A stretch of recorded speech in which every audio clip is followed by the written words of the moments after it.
Today's episode is titled, The Simpsons and Family Guy Put an End to White Actors Voicing Non-White Characters. This article is written by Rebecca Lynn.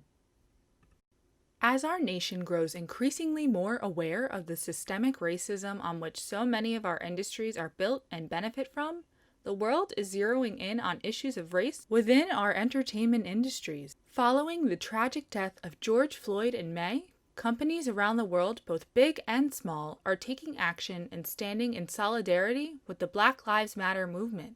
Film and television shows alike are getting criticized for lack of representation and whitewashing, which has allowed white actors and actresses to play the role of a non-white character. Recently, the world of animated television has been owning up to its mistakes in casting white actors to voice non-white characters.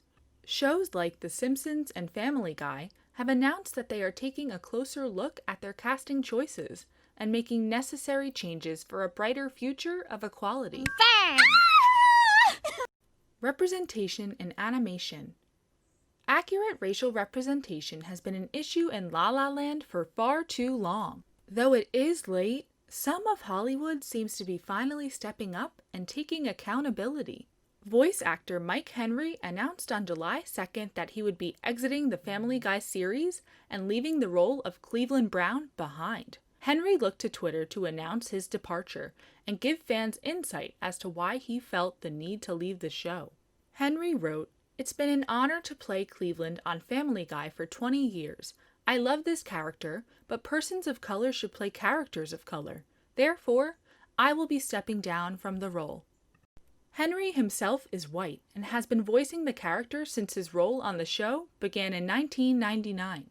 With more and more questions being raised about the ethics of the film and television industry, it comes as no shock that actors and actresses are looking deeper to find the faults in their own work.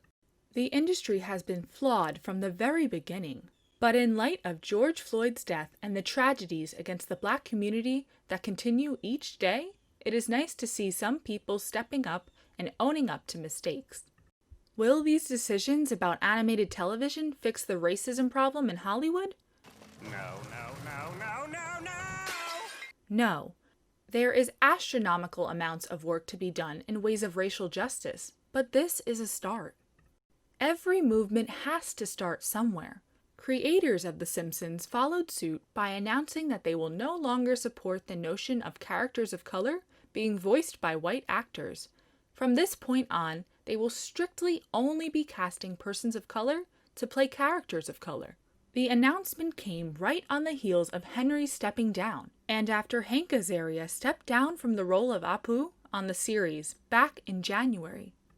Jenny Slate and Kristen Bell spurred the domino effect by stepping down from their roles on Big Mouth, where Slate played a mixed-race character Missy and Central Park, with Kristen Bell playing Molly, another mixed-race character.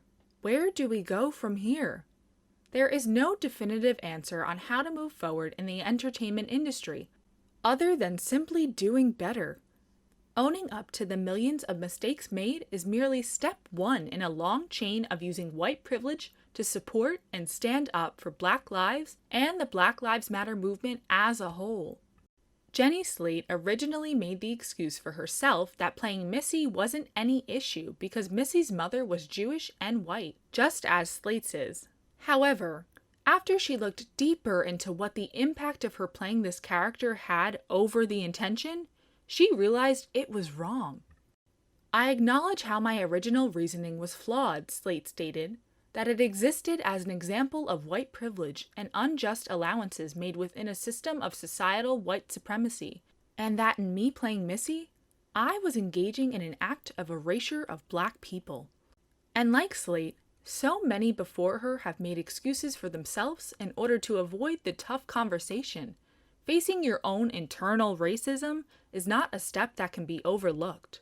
In terms of Hollywood, the overlook of this step ultimately lends a hand to a whole new generation not feeling represented within the media. White people don't have to worry about seeing a character they can resonate with on screen, but for Black people and people of color, it's a constant struggle to see their own race represented in big-time entertainment. The industry must make a promise to move forward and then act on it. Empty promises are nothing but taking action to step up and dismantle the horrific systemic racism from which white people benefit must be done. The fight for racial equality is a long one, but it is one worth fighting for every single time.